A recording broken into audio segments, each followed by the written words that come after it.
How's it going, everybody? Welcome to Tombstone's Takes. I am Tombstone, and I love to talk about the good, the bad, the ugly, and interesting about books.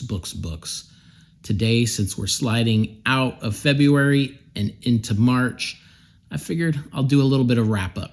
What did I read in February?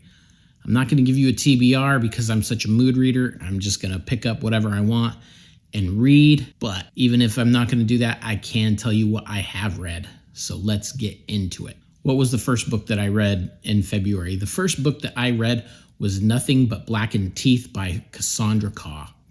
And this book is about a group of friends who like to go to haunted places. They've been all over different nations looking for the haunted places and looking for ghosts. And when two of them decide to get married, they decide to get married in a haunted mansion in Japan where apparently some women have been killed. They've been buried alive waiting for their marriages. Yes, it sounds kind of sick and wrong. And I'm into ghost stories. I had such high hopes for this, but unfortunately, I just couldn't get into this one. This book had so many insufferable characters. Can you say all of them? All of them were insufferable. All of them were mean and nasty to each other. There was a lot of drama and infighting among the group, and it just turned into this big mess. And then I felt it was also a wasted opportunity. Spoiler alert, Cassandra Khaw took this ghost from Japanese lore, and the name for the ghost translates to nothing but blackened teeth. And so I'm thinking we might get this ghost with teeth. Somebody might get bit. Nope. Waste of good ghost. Waste of blackened teeth. No, there's some other horrible things happen, but they happen all because these people aren't nice to each other. Couldn't get into it, and I was so disappointed because I had wanted to read this for such a long time, and I finally got my hands on a copy, and man, boom, just blew up in my face. But that was the first book that I read. What else did I read? Well, I finally also got my hands on another book that I had been wanting to read for quite a while, Stephen Graham Jones. Now, to say that I'm a fanboy of Stephen Graham Jones is putting it lightly. I love a lot of his stuff. I recently read and reviewed Mapping the Interior, which I thought was a great ghost story. I'll leave a link up above if you want to see my review of that. But this next one that I read was Night of the Mannequins. This book is about a group of friends who decide to play a prank on their friend who works at a movie theater. So they had recently gotten in trouble for sneaking into said movie theater, and now they want to play the same kind of prank, but instead they buy a ticket for this mannequin that they once found in the woods, and they dress up this mannequin and they put it in the movie theater, and that kicks off the story. I had a fun time with this. I read it. I thought that I was going to like this one better than Mapping the Interior, but I didn't. I liked Night of the Mannequins better. Mapping the Interior better, but this one was still fun. I did have some issues. Again, slight spoiler. It's called Night of the Mannequins, and you might think that you get a lot of creepy dolls and mannequins in this, but unfortunately, you don't. I felt kind of like I got the bait and switch on this because the mannequins weren't necessarily the big evil. I don't want to give away too much, but I loved the book. I loved the story. The narrator is creepy and weird and scary, and there are some funny moments in this, and it's a play on surprise slasher flicks. If you haven't read My Heart is a Chainsaw or Don't Fear the Reaper, please do. Those are also odes to slasher flicks, but this one handles it in a little bit of different ways. Give it a try if you're into Stephen Graham Jones. Another book that I read this month was The Chalk Man by C.J. Tudor, and I have to say, this was another one that didn't go over very well for me. The book is billed as a story about some kids who like to draw chalk stick figures on the asphalt or trees in various locations to leave messages for their friends to meet them at other places around town. And one day, they find the chalk message and they go into the woods and they find a dead body. Then years later, although this case has never been solved, they start finding more chalk messages that lead to this case reemerging in their lives. I thought that the writing was fine. However, I thought that there was a little bit too much going on. I thought there were quite a few deaths that happened in the book that took away from the main narrative. I thought that there was just a little bit too much of the past. We knew that they were going to find a dead body eventually, but we had to go through a lot more backstory before we even got that set up to learn so much that was supposedly going to connect everything at the end. And it felt kind of long-winded. It felt like it didn't get to the point. It felt like some of those things were just loosely connected and that they're just like a lot of loose ideas that didn't necessarily tie together. They weren't necessarily red herrings and they weren't necessarily MacGuffins, but at the same time, they just didn't necessarily flow for the part of the story or lead to what I felt was intriguing or a fast-paced narrative that you'd hope for in certain kinds of thrillers. Unfortunately, that one didn't do it for me, but I'm glad that I tried it. And I think from the writing alone, I'll try another one of CJ Tudor's books. I haven't read. That was my first CJ Tudor book. So I usually give an author 3 or 4 times before I say, yeah, I'm done. Hopefully I can pick up another one and enjoy some of her work. Now, a few minutes ago, I said I don't really do TBRs, and I don't. However, I am doing a challenge for myself this year.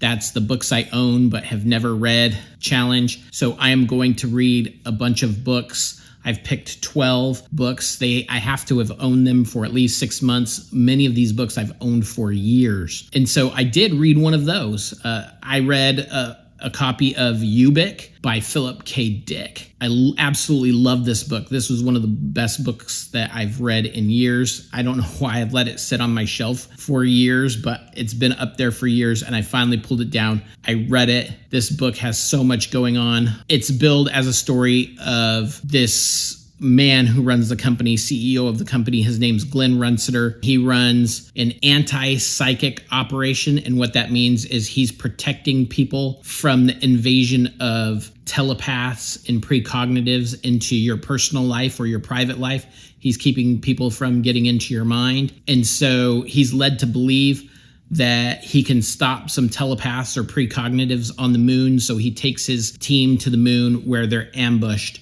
And then from there, the story becomes mind-bending and tripping and drug-induced or addled or whatever, however you want to say it. And let's just say that the people in the team are then led to believe that they need to find a can of aerosol spray called Ubik, and that will help them as they experience time regression. They're going back in time. It's a crazy book. It gets you really thinking about life, the afterlife, God, consumerism, so many different ideas. I absolutely loved the tale. It was fast-paced. It moved for me, and it had a lot of philosophical questions that really engaged me as I read. Totally enjoyed it. Think you should pick it up. After this little sci-fi trip, I went back to crime. I'm reading the Dave Robichaux series for the first time. I got to book 4, A Morning for Flamingos. This wasn't quite as good as Black Cherry Blues. I just left a review of that a week or so, a couple of days ago, actually, on my channel. I'll link that up above. But what's A Morning for Flamingos about? This one's obviously about Dave Robichaux, and he's escorting 2 men who are imprisoned, and they've gotten the death sentence, and they're on the way to face the electric chair. And as they're being transported by Dave and his partner, those 2 men escape. Dave is left for dead, and of course, he's got so much PTSD from not only that, but from his time at Vietnam. He's unsure of what to do.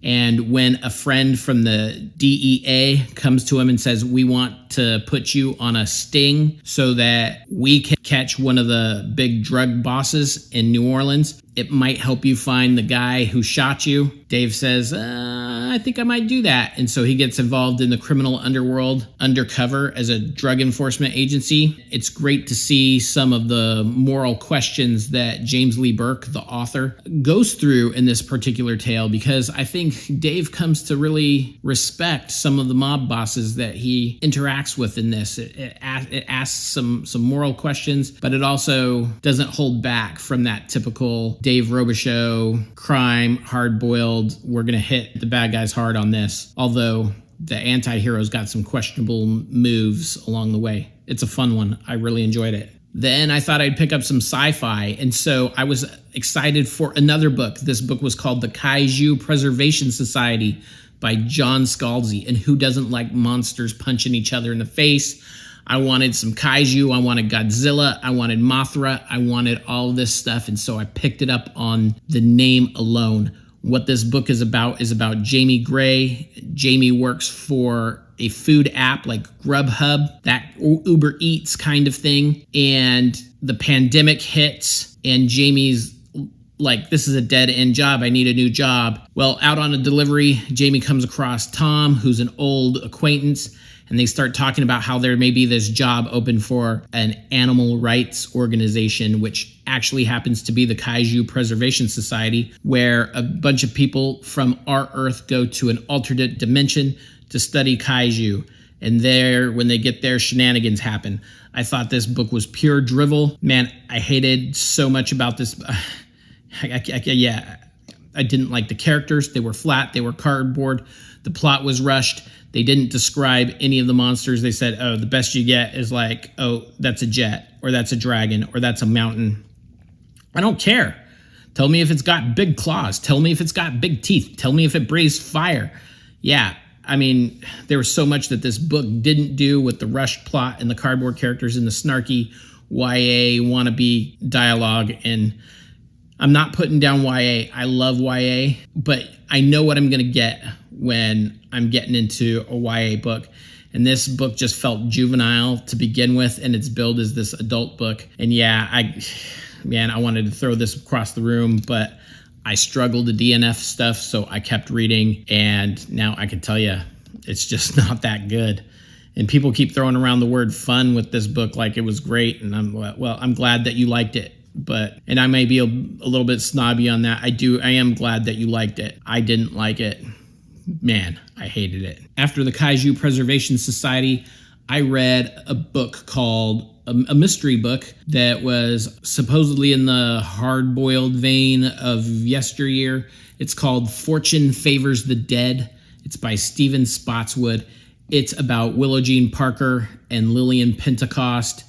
And Lillian is supposedly the great female detective of the 40s. And Willow Jean Parker was a circus act who unwittingly got involved in one of Lillian's cases.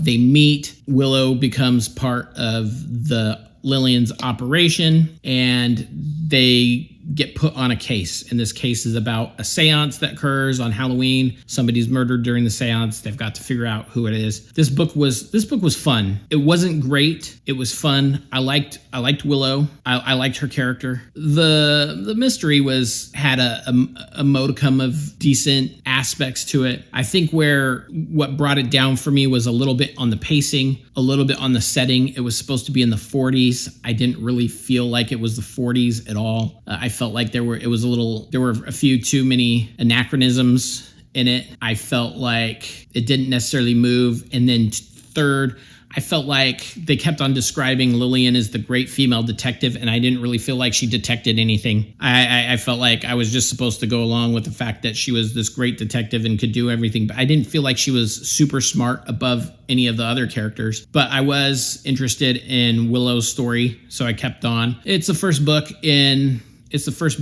a series, so I'll probably read the other ones, hoping that sometimes you get into the next couple and they're really good.